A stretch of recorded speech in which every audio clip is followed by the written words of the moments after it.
Buenos días, buenas tardes, buenas lo que sea. Bienvenidos a su podcast favorito, entrevista a gente nada que verienta, sin ofender. Es el nombre del podcast. En esta ocasión tenemos como invitado especial a Radios Irradiantes. Muchas gracias, es un placer estar aquí. Ok, Estoy muy emocionado. ok. Primero empecemos con la pregunta más básica. ¿Cómo es su rutina diaria?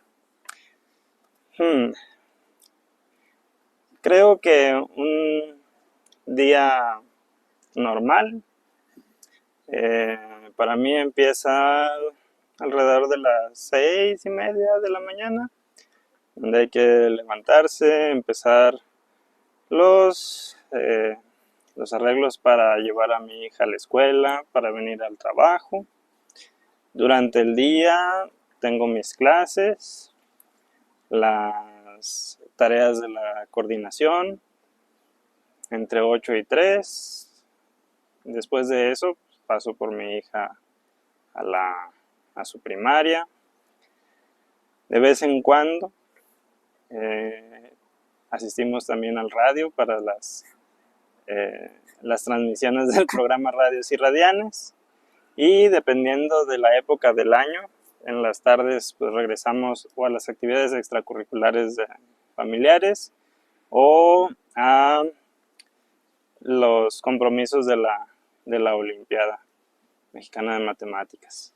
A ver, de esa rutina surgen varias preguntas. La primera, ¿qué se despierta con un despertador? Sí, siempre. ¿Qué canción tiene de alarma? Ninguna canción, es uno de los tonos por default del teléfono. Ok, ¿qué es lo que suele almorzar? ¿Almuerza en su casa o ya en el trabajo? Usualmente almuerzo en el trabajo y generalmente es alguna variante de huevos revueltos, algún guisado y frijolitos y café. Ok, ¿cuál es el guisado de gorditas? ¿Su guisado de gorditas favorito?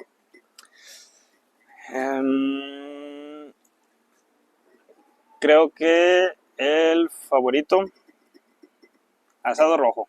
Ok. Y cuando se prepara el café, ¿cómo se lo prepara? Negro, simple, sencillo. ¿Cuántas cucharadas de café? Cuando es café instantáneo, 2 cucharadas de café. Ok. Y luego mencionó que tiene actividades extracurriculares. Extracurriculares. Sí, ajá. Sí. ¿Cuáles son esas actividades? Bueno, por ejemplo, con mi hija vamos a la gimnasia, la llevo a la gimnasia, pero además de eso, los martes vengo a la Facultad de Ciencias Exactas a hacer Tai Chi. Es una de las actividades extracurriculares también que hacemos. Ok. Y de aquí surgen 2 preguntas. Ajá. ¿Cómo es que aprendió Tai Chi? Porque si lo enseña, lo debe haber aprendido. Así es. Aprendí Tai Chi por accidente casi. Aprendí durante el doctorado. Uno de los compañeros de la oficina un día llegó y me preguntó: ¿qué tienes que hacer hoy, dentro de 5 minutos? Como yo estaba medio atorado con estudiando unas cosas de matemáticas, les dije nada. Dijo: pues vamos a la clase muestra de Tai Chi. Entonces lo acompañé, fuimos a la clase de muestra de Tai Chi. Él regresó 2 o 3 veces a la clase y yo 2 o 3 años. Y desde entonces aprendí Tai Chi durante mis estudios de doctorado. ¿Y por qué le gustó? Porque encontré que era una excelente herramienta para mantenerme concentrado, para mantenerme centrado en esa parte de mi preparación. Me ayudaba a tener la mente en calma y el cuerpo en forma. Ok. ¿Dijo que a su hija la llevaba a gimnasia? Sí. La pregunta es, usted es matemático, Sí. Entonces, ¿le ha enseñado matemáticas a su propia hija? Creo, formalmente no, Pero me gusta creer que cada vez que se encuentra con un problema y a nosotros nos toca ayudarle a resolverlo, las técnicas y las estrategias que le proporcionamos pues tienen que ver con las técnicas y las estrategias que uno puede utilizar en las matemáticas para resolver problemas. ¿Se acuerdan de alguna ocasión? Por ejemplo, cuando tenemos que hacer una tarea particularmente larga o complicada, le decimos que vamos a hacerlo por partes, ¿no? Vamos a hacer pasos pequeños, vamos a resolver una tarea más sencilla y tratar de ir agrupando todas esas soluciones pequeñas para poder resolver la tarea completa, ¿no? Entonces, dividir un problema grande en problemas pequeños es una estrategia muy importante en cualquier tipo de resolución de problemas. Ok. Volviendo a la rutina, ¿en qué parte del día escucha música? Escucho música, por ejemplo, en los traslados, ya sea si son traslados en automóvil o traslados caminando, ahí es cuando escucho más música. ¿Qué tipo de música escucha?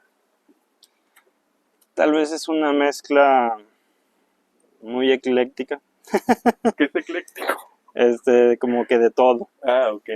Por ejemplo, entre las últimas álbumes que descargué para escuchar en la aplicación de música que escucho, está un concierto, el último concierto en vivo que grabó Fernando Delgadillo, está un disco de Mago de Oz que grabaron en Irlanda, está una compilación de éxitos de La Oreja de Van Gogh y un concierto de la Sonora Dinamita. Ok. Ahí le va otra pregunta relacionada con la música. Ajá. ¿A las cuántas canciones considera que ya le gusta a un artista o banda?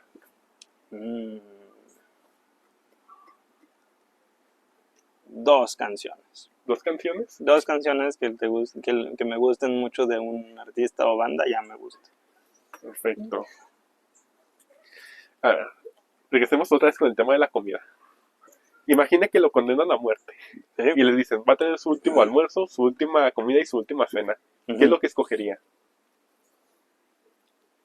Último almuerzo, unos chilaquiles con huevito estrellado encima. Última comida, carne tártara.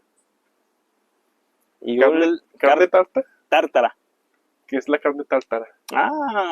Gracias por preguntar. Es un platillo francés que se compone de carne molida cocida con limón, sazonada con sal y pimienta, tiene su ensaladita y un huevo, acompañada con un huevo. Es así como un rollito, ¿no? Y el huevo está dentro. ¿O esa es otra?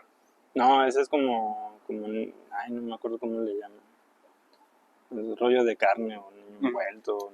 Ajá. No, ese es otra. Bueno. Carne tártara. Y de cena, ¿qué será bueno? Unos hot cakes. En el almuerzo y en la comida, ¿qué va a tomar? Y en la cena también.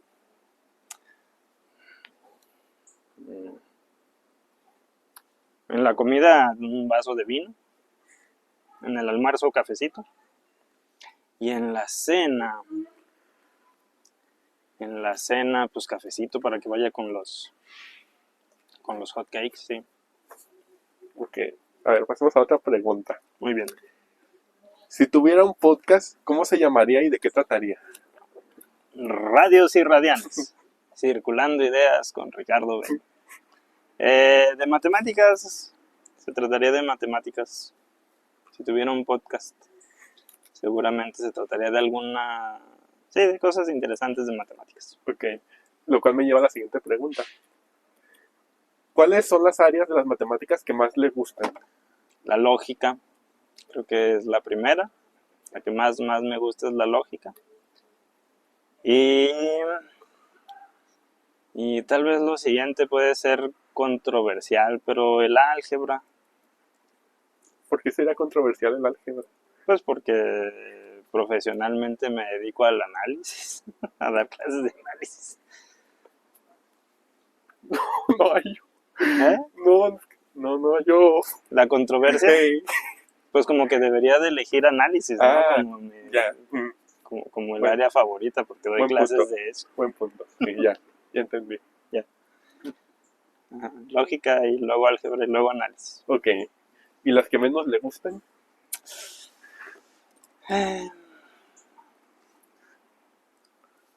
Tal vez las que menos he explorado. Estadística.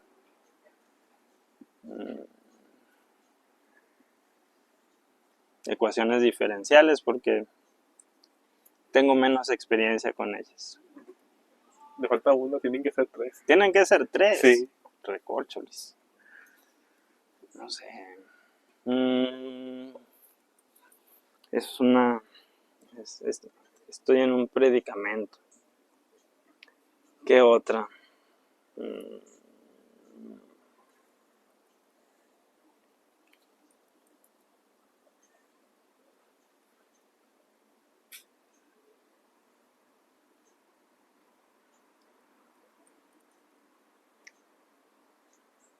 No sabría. No podría decidir. ¿No? Todas las demás me gustan. No, pues está bien. Ahí le da una pregunta complicada. Ok. ¿Qué estudian las matemáticas?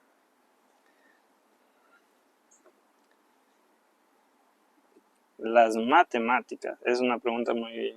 Bueno, puede llegar a ser muy sencilla. Las matemáticas estudian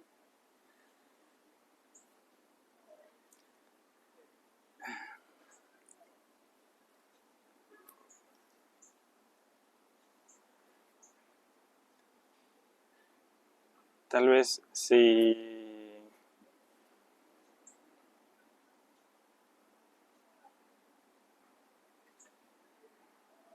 me pidieran resumirlo en una sola frase, las matemáticas estudian relaciones entre objetos. Si pudiera resumirlo en más enunciados, más frases, creo que tradicionalmente las matemáticas se han entendido como el estudio de la forma y el número. Cómo podemos manipular las cantidades, y ahí empieza, por ejemplo, la aritmética, y cómo podemos entender las formas, y ahí empieza, por ejemplo, la geometría. A partir de ahí, la complejidad de los objetos que se pueden estudiar va creciendo, y de la aritmética vamos al álgebra, y de la geometría vamos hacia pues las relaciones que se estudian en gráficas y las relaciones que se estudian en topología. Una mezcla de estas dos áreas pues es la parte analítica, que tiene que ver con funciones. Y creo que las matemáticas estudian funciones entre números, formas y ellos mismos. Números y números, formas y formas, y funciones entre números y formas. Bueno. Ahí la otra pregunta. Por lo general se hace, usted que estudia lógica y se relaciona mucho con lo que es filosofía, ¿qué es prefijo? Sí, prefijo, meta. ¿Qué significa, por ejemplo, metamatemática? Bueno, desde un punto de vista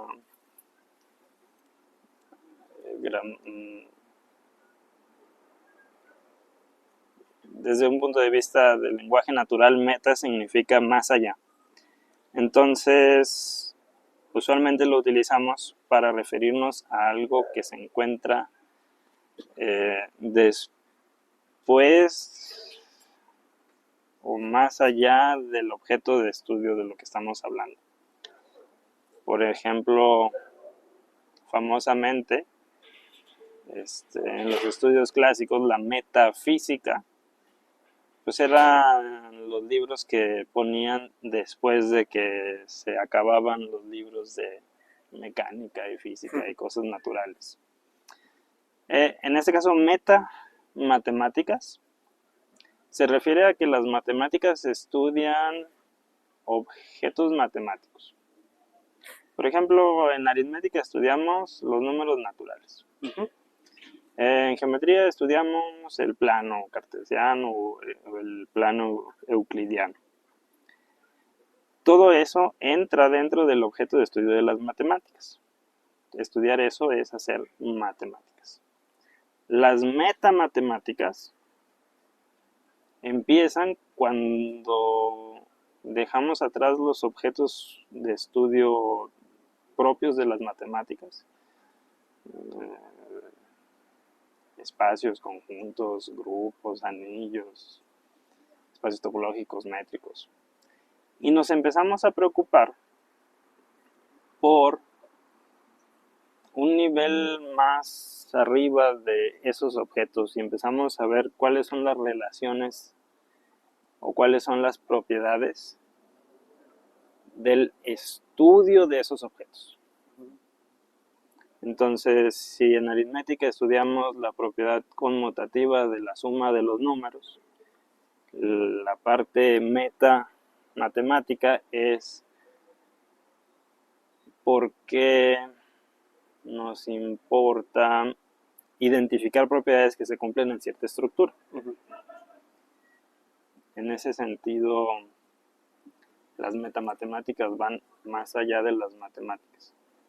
Volteamos a ver por qué estudiamos las matemáticas de la manera en que las estudiamos.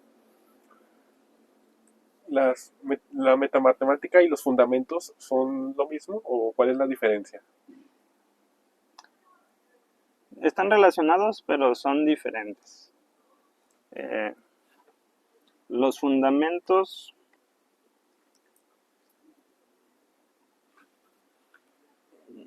estudiar fundamentos de las matemáticas se refiere a encontrar desde fuera de las matemáticas cuáles son los principios, las hipótesis sobre las que podemos construir los objetos matemáticos, ¿no? ¿Cuáles son las hipótesis? ¿Cuáles son los postulados? ¿Cuáles son los axiomas sobre los que podemos empezar a hacer matemáticas?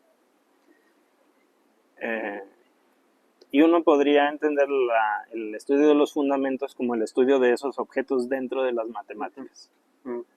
La metamatemática estudiaría, por ejemplo, por qué elegir esos fundamentos y no otros fundamentos, ¿no? El sistema axiomático Zermelo-Fraenkel con elección es una parte de fundamentos de matemáticas. El sistema axiomático de Bernay, Newman y Gödel para clases es un objeto de estudio de fundamentos de las matemáticas. ¿Por qué decidir ZFC o BNG? Eso es un objeto de estudio de las metamatemáticas. Vale. Me gustó. A ver, otra pregunta más tranquila. ¿Por qué le gustó en primera instancia la lógica?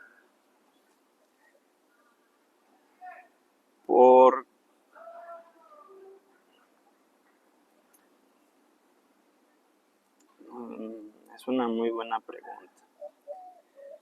Porque cuando empecé a estudiar matemáticas porque las matemáticas funcionaban y daban un fundamento a las ciencias. No puede haber física sin matemáticas, no puede haber química sin tener una idea de física. Las matemáticas funcionaban como un fundamento para las ciencias, ¿no? Para nuestro esfuerzo colectivo como raza humana de entender el mundo. Y la lógica funcionaba como base para entender las matemáticas, así que por metatransitividad, estudiar lógica era estudiar los fundamentos que fundamentaban el conocimiento de nuestro entorno. Entonces la generalidad y esa parte fundacional fue lo que me capturó. Ok. A ver, vamos a otra pregunta más del pasado. A ver. ¿Por qué se metió a la carrera en primer lugar? Porque no creo que cuando usted se metió a la carrera haya dicho, oh, voy a entrar con ganas de estudiar lógica. No, con ganas de estudiar lógica no, porque no sabía qué había que estudiar en matemáticas. Yo entré a la carrera justo con esa visión de que las matemáticas funcionaban como una base para el resto de la ciencia. Si quieres, siéntate. Nomás, no. Sí. Entonces entré a la licenciatura justo pensando en que iba a estudiar como las bases para las ciencias. Uh-huh. Y luego ya en la licenciatura me di cuenta que había una base para las bases y dije, bueno, tal vez de aquí soy.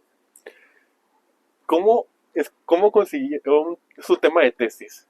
¿Y cómo lo consiguió? ¿Y cómo consiguió el asesor?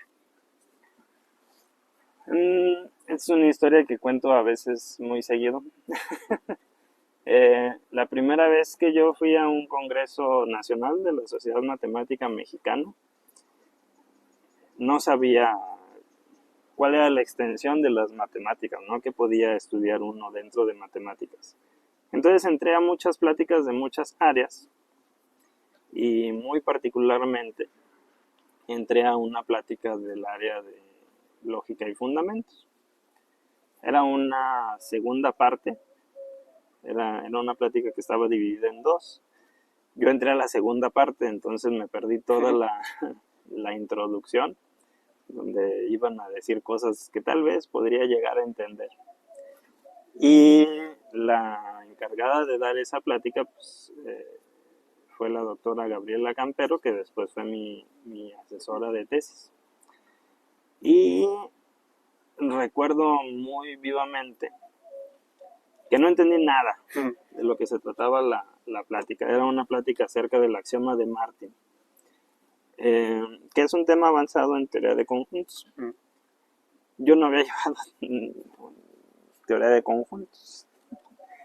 No había llevado casi ninguna materia. Entonces, ahora me parece muy claro que no iba a entender nada de lo que iban a decir. Sin embargo, la manera en que lo describieron y hablaron acerca de estos temas muy complicados me convenció de que de esos temas complicados yo quería saber en mi vida y pues que la lógica era justo eso, ¿no? Los fundamentos de las matemáticas y que por ahí iba yo a dedicarme. Entonces así conocí a mi asesora de tesis y ella fue la que me propuso el tema de la tesis de licenciatura, que tenía que ver justo con esta idea de cómo funcionan los fundamentos de las matemáticas, ¿no? Okay. Bueno, a ver. Ahí le doy otra pregunta. Se dice que usted fue foráneo, ¿eso es cierto? Yo sí, claro que sí, yo fui foráneo. ¿De licenciatura o de maestría? De todo. Yo crecí en Torreón, Coahuila. La licenciatura la hice aquí en la Facultad de Ciencias Exactas en la ciudad de Durango. Entonces, desde la licenciatura yo fui foráneo. Okay. Y durante un tiempo fui un foráneo que tenía que viajar muy seguido. Entonces, sí fui foráneo en la licenciatura. La maestría fue en la Ciudad de México, entonces fui todavía foráneo en la Ciudad de México. Y el doctorado fue todavía más lejos, así que fui todavía más foráneo en el doctorado. Ok. A ver, platíquenos su experiencia pre-Forianés. O sea, desde el momento de donde dijo, me voy a meter aquí, Mm, pero necesito conseguir casa o mm. sí, y mover las cosas. La parte del hospedaje fue considerablemente sencilla porque ah, yo viví con familia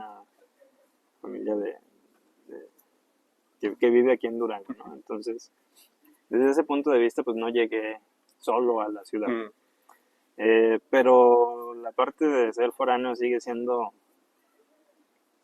toda una aventura, porque eh, la primera experiencia de foráneo que tuve fue venir a hacer el examen de admisión. mm, Entonces tuve que viajar un día antes, en la noche, con un cuaderno y un cambio de ropa para venir a hacer el examen de admisión para la licenciatura. Dormí nervioso por el examen, tuve que despertarme muy temprano porque había que llegar así a las 5:30 de la mañana para formarse.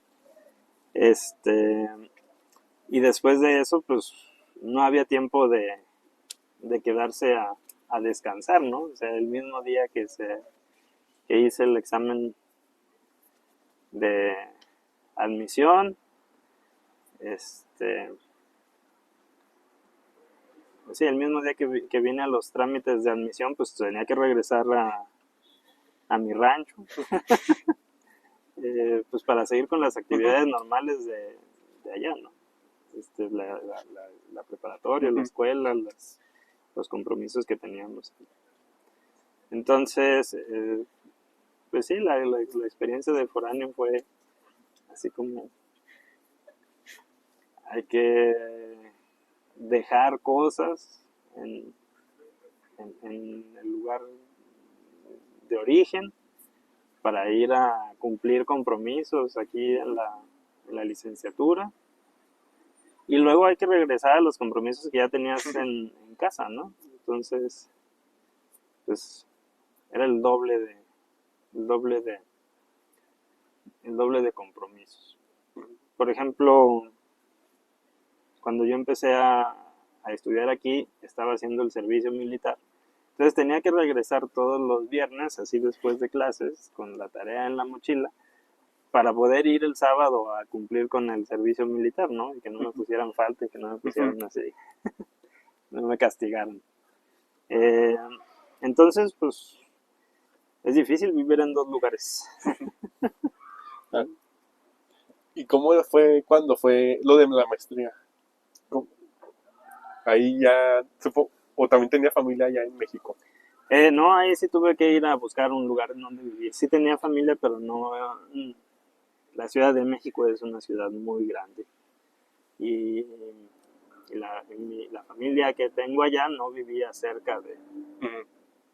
de el área donde yo tenía que estudiar la maestría. Entonces, sí tuve que ir a buscar dónde vivir. ¿Fue Es- directamente a México a buscar? sí, Ujú. literalmente. Así como ahora sí que en aquellos Ujú. años había que ir a la ciudad y comprarse un periódico grande y ver así en la sección de clasificados donde estaban rentando lugares. Y había que hablar por teléfono y había que agendar una cita. Estuve unos años, no, unos días, un par de días cuando estuve buscando lugar, quedándome con la familia. Eh, pero sí, había que hablar por teléfono, hacer una cita para ir a ver los lugares que rentaban. Y al no conocer los rumbos de la ciudad, pues sí hubo algunas opciones que fueron sumamente sorprendentes. Eh, Porque, pues bueno, porque ahora uno se mete así a alguna ajá, plataforma y alcanza a ver así fotos de los lugares, ¿no? ujú, Donde quiere sí. rentar. En el periódico no ponen fotografías. Entonces me tocó ir a pedir informes a un lugar en donde rentaban cuartos para gente que iba a trabajar allá. Entonces, literalmente lo que te rentaban eran, ¿qué será? Unos 6, 9 metros cuadrados, en donde tenías una cama, una repisa y una silla, y compartías el baño, compartías la cocina y el pasillo de entrada. Entonces, yo me acuerdo que después de que fui a ver ese lugar me regañaron mis familiares, ¿cómo se te ocurre irte a meterte a esa colonia, Ricardo? ¿Cómo iba a saber? Pero al final aprendí después de esas experiencias, y pues sí, ¿no? Al final encontré un lugar que tenía un baño propio y una cocina propia, pequeño, no tan grande, 12 metros cuadrados, pero bueno, ahí va. Sí aprendí a buscar lugares. Va uno aprendiendo, porque todo en la vida es aprender. Okay. Y ahora vamos a escalar. Ya no podía ir, no creo que tampoco haya ido ahora a Inglaterra a ver primero las casas, ¿o sí? No. Cuando tuve la oportunidad de ser aceptado con una beca para hacer el doctorado, ahí ya podíamos ver las fotografías en línea, ¿no? En el internet. Pero yo no conocía a nadie allá. Entonces la búsqueda de la primera casa que rentamos cuando me fui al doctorado, la hice a través de las redes sociales, en un grupo de mexicanos que iban a estudiar en Inglaterra.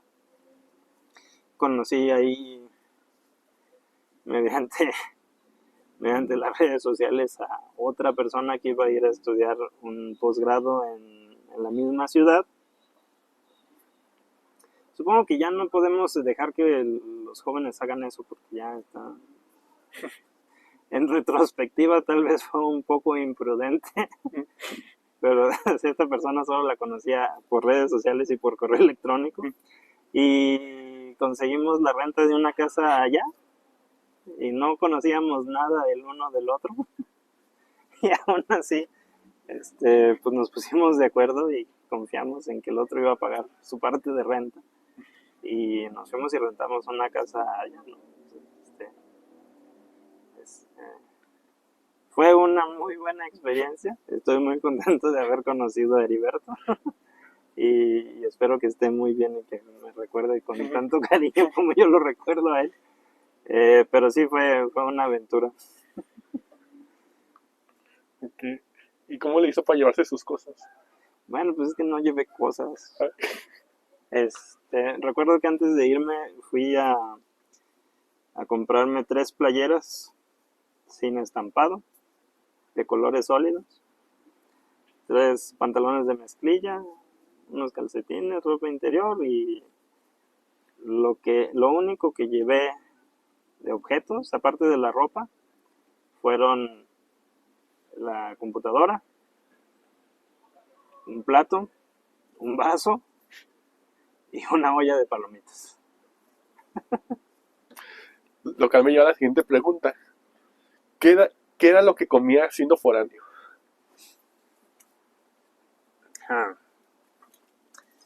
Bueno, siendo foráneo, por ejemplo, en la licenciatura, pues comía en la cafetería de la escuela, las gorditas, los burritos. Siendo foráneo en la maestría, afortunadamente en la Facultad de Ciencias hay un proyecto muy importante de parte de los estudiantes, de los mismos estudiantes de ahí, que son el comedor de ciencias, que te dan una muy buena comida por muy poco dinero. Ahí comía unas galletas para los traslados. Y durante el doctorado, pues fui a conocer, fui a ser muy mexicano para la comida, ¿no? Porque le decíamos a nuestros compañeros de allá, no hay nada más mexicano que hacer las cosas con las herramientas incorrectas. Entonces, ¿cómo le hace uno para hacer unos chilaquiles cuando no tiene tortillas? Pues uno se aprende a encontrar sustitutos de todas esas cosas, ¿no? ¿Cuáles son los sustitutos de las tortillas? Por ejemplo, allá era muy difícil encontrar eh, harina de maíz nixtamalizado para hacer tortillas, pero no sé por qué. Había una marca de harina de maíz colombiana para hacer arepas. Entonces, si uno le pone un poquito más de agua a la masa para arepas y las aplasta mucho más con una prensa, eso me llevé una prensa para hacer tortillas. Salen algunos sustitutos de tortillas que pueden utilizarse. Porque también intenté así con maíz molido del norte de África, pero la consistencia no funcionaba. No tienen ese... No se pegan. Sí. Ok. A ver. Actualmente es maestro. Ahí le hago una pregunta. ¿Una experiencia frustrante con el grupo? No, creo que frustrante. Que estos no entienden o algo así. Afortunadamente, cuando inicié mi etapa de maestro, estaba yo ya consciente de que las matemáticas eran difíciles y que la diferencia más significativa entre uno como estudiante y uno como maestro es el tiempo que lleva pensando en los temas. Entonces, como sé que es algo difícil, creo que no. La parte de no entender o tener dudas, eso no me parece para nada frustrante. Más bien, supongo que lo frustrante es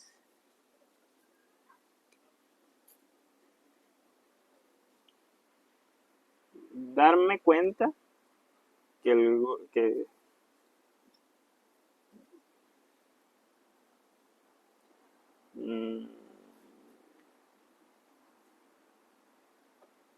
ver algún grupo tomar alguna decisión que como ya pasé por esa etapa, digo, no, esa no es la decisión que deben tomar.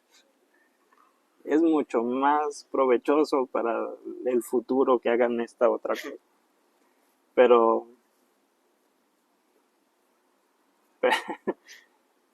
creo que eso es pero entiendo que la decisión pues se toma desde lo que uno ha experimentado, ¿no? Entonces, yo puedo ver que hay una mejor decisión porque yo ya tomé ese camino y me di cuenta que de haber elegido de otra manera hubiera tenido más provecho, ¿no? Entonces, a lo mejor lo frustrante es ver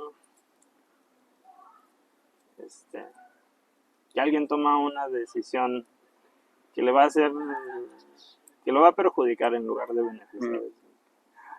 Tenías esta opción, ¿por qué no lo eliges? Pero no se puede, en retrospectiva la visión siempre es 20-20. Ahí le va la contraparte de la pregunta. Momentos alegres que recuerde. O buenos momentos. Pero así en grupo. Las convivencias en grupos, cuando uno se convierte de una colección de personas que están tomando una clase a un grupo, ¿no? Donde hay relaciones, donde hay amistad, donde hay confianza, donde hay apoyo. Eso siempre ha sido muy, muy, muy reconfortante. Eso me gusta mucho ver cómo se van creando y fortaleciendo esas relaciones entre el grupo. Pero así un momento particular que se acuerden. Mm.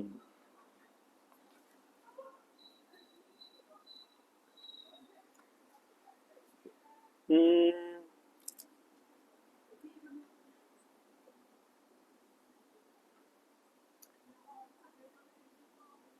Cuando, por ejemplo, dentro de un tema, sí, en algún tema complicado, cuando en algunas ocasiones pues, se han formado grupos de estudio, ¿no? Y se quedan en el salón después de clases o en la facultad después de que terminan las clases, justo para explicarse unos a otros el tema, ¿no? Y ayudarse a hacer las demostraciones sin utilizar la regla condicional, ¿no? La regla de demostración condicional y, y comparten ese esfuerzo, ¿no? A ver, y la otra pregunta. ¿Cuál es su técnica o su método para hacer demostraciones o ejercicios?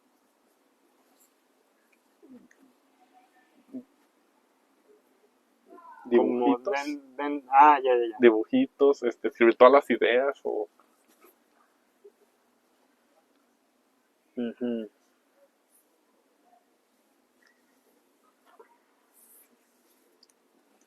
Hay algunas materias que se prestan un poco más a empezar a través de dibujos, ¿no? Por ejemplo, las cosas geométricas o analíticas, geometría, topología, cálculos. Se, yo empezaría haciendo dibujos de qué es lo que está planteando el problema o la pregunta. Mm, Son como decían un profesor, ¿no? Las geométricosas, pues hay que empezar a dibujarlas. Las algebricosas, álgebra, cosas de matemáticas, cosas de lógica, algunas cosas de análisis. Sí, hay que empezar a poner como todas las relaciones que uno conoce en un papel, ¿no? Para poder irlas viendo ahí escritas en la hoja. Este,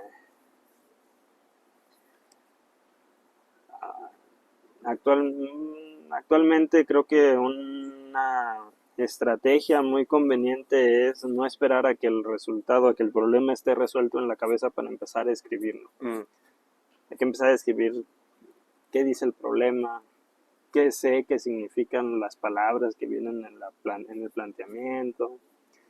Hay que tratar de hacer alguna inferencia sobre lo que está escrito ahí, aunque después no se utilice a la hora de resolver el problema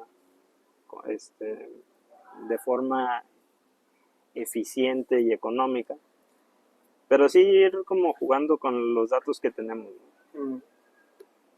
Ajá.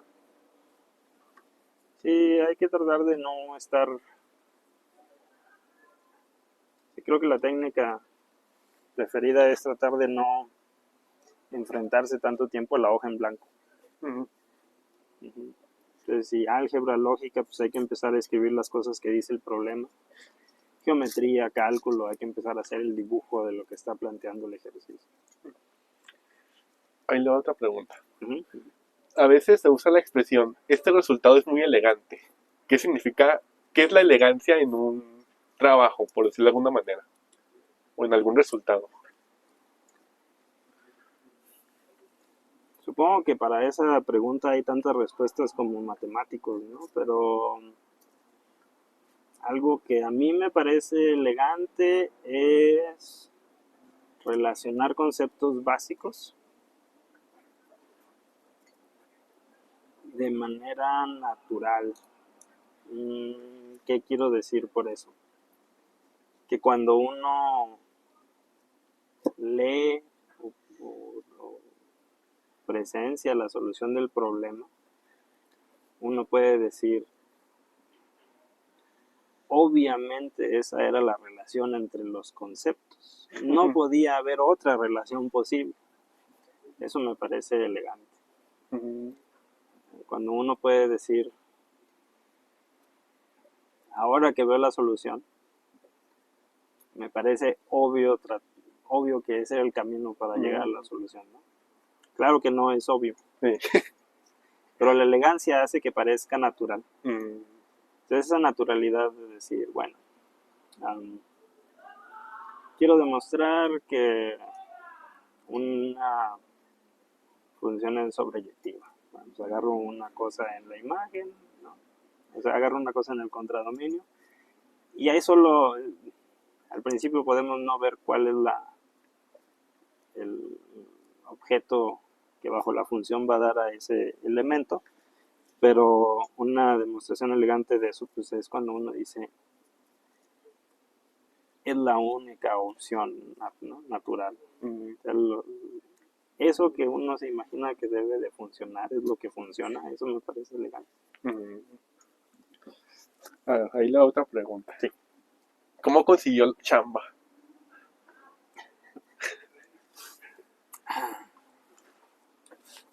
Sí, a veces todavía no sé. Em, Creo que en particular fui afortunado, por ejemplo, para encontrar mi empleo actual, porque justo acabé mi preparación académica en un momento en el que era necesario hacer una renovación de, de la planta académica Mm, aquí en esta Facultad de Ciencias Exactas, por cuestiones perfectamente naturales, ¿no? Una generación de profesores, los profesores que nos formaron, empezaban ya a llegar a un momento en donde eh, se iban a jubilar, tenían otras responsabilidades ujú. administrativas, entonces era conveniente y era posible abrir oportunidades para este, nuevas o profesores más jóvenes. Eh, Muy buena suerte de que acabé mi preparación en ese momento y que siempre hemos mantenido una relación una relación de mucha cariño y gratitud con la misma facultad, ¿no? O sea, no dejamos de interesarnos, de visitar, de saber qué pasaba en la facultad cuando acabamos la licenciatura, ¿no? Entonces, una, fue esa conjunción de situaciones, ¿no? Que acabé la preparación académica, que era un momento de cambio generacional y que pues, siempre fuimos, estuvimos interesados en las actividades de la misma facultad. ¿Se puede decir que le ofrecieron el trabajo? Sí, sí, sí. Sí. Ajá. Ok. Ahí le va otra pregunta. Mira, en todo ese periodo que estuvo estudiando, ¿cómo tuvo tiempo para conseguir una pareja y casarse? Pues uno conoce a las personas con las que más trata justo en los lugares en donde más está. Entonces yo conocí a mi esposa, a la doctora Yaciel, durante la maestría. Fuimos contemporáneos en la maestría, llevamos algunas clases juntos. Esa convivencia fue la que después de este, pues, la que nos permitió seguir, entablar una relación, es, decidir después casarnos y, y estar juntos. Pero entonces hubo un tiempo donde la relación fue a distancia, cuando estuvo en Inglaterra, o se fueron los dos. Ah, no, sí hubo unos años en donde tuvimos una relación a distancia. Fuimos novios a distancia, ella haciendo su doctorado aquí, yo haciendo mi doctorado en Inglaterra. Nos casamos y hubo un tiempo en donde fuimos esposos a distancia también. Después de eso ya que completamos nuestros compromisos académicos, ella estuvo viviendo en Inglaterra y yo estuve viviendo en Canadá durante una estancia postdoctoral que obtuvo la doctora Yacine. Bueno, muchas gracias por haber estado aquí. Esas fueron todas las preguntas que tenía preparadas. ¿Algunas últimas palabras? Muchas gracias por invitarme. Es un placer. Eh, pues ojalá que se hayan divertido. No, ya sé cuál es la otra pregunta. A ver, ¿Por qué empezó el podcast de Radios y Radiantes? porque una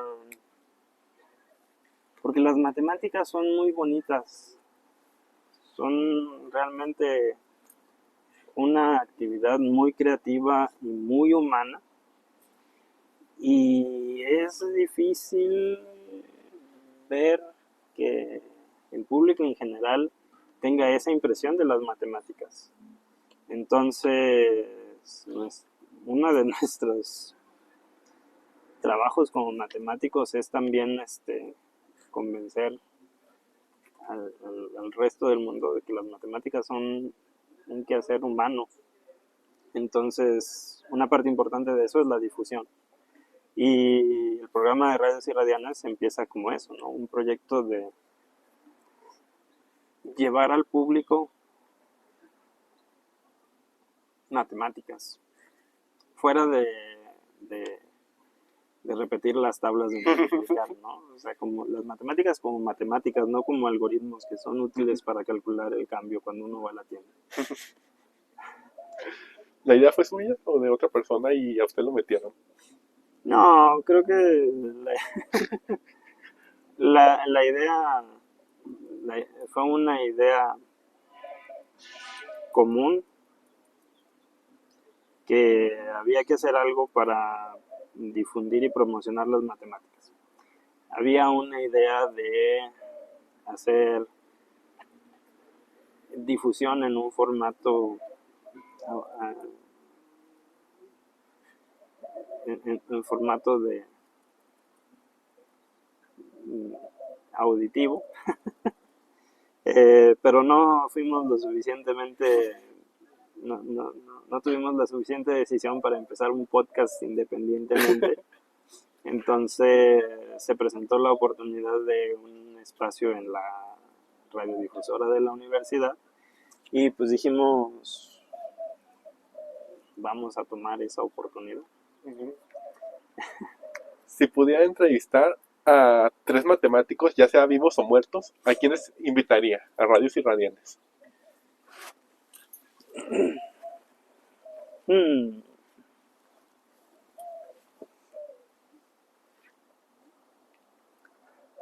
Esa es una pregunta muy complicada. ¿Solo 3? Conozco muchas personas muy inteligentes. Me gustaría invitar a muchas de ellas.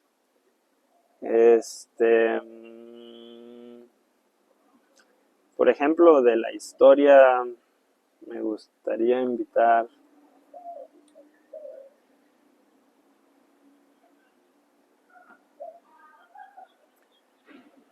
es muy complicado. Me gustaría invitar a tantas personas.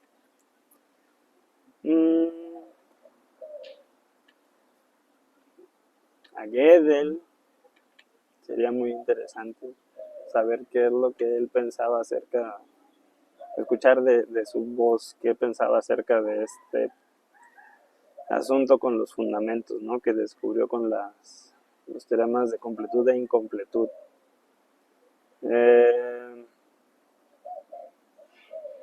Matemáticos actuales que están en la vanguardia y que tienen una visión panorámica de lo que son las matemáticas y pueden ser para el futuro, sería importante.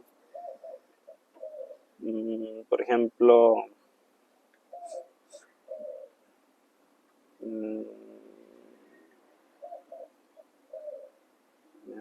Terence Tao, para preguntarle qué es lo que, cómo ve el futuro hacia dónde cree que van a avanzar las matemáticas, ¿no? Sobre todo con su visión de colaboración como parte fundamental de las matemáticas. Y no sé, pues tendría que guardar un espacio para algún matemático futuro que se está preparando en alguna aula, en algún lugar del mundo, ¿no? Porque a lo mejor ellos son los que traen la nueva revolución de matemáticas. Ok, ahora sí, estas preguntas son improvisadas. Muchas gracias por haber estado aquí y hasta la próxima. Muchas gracias.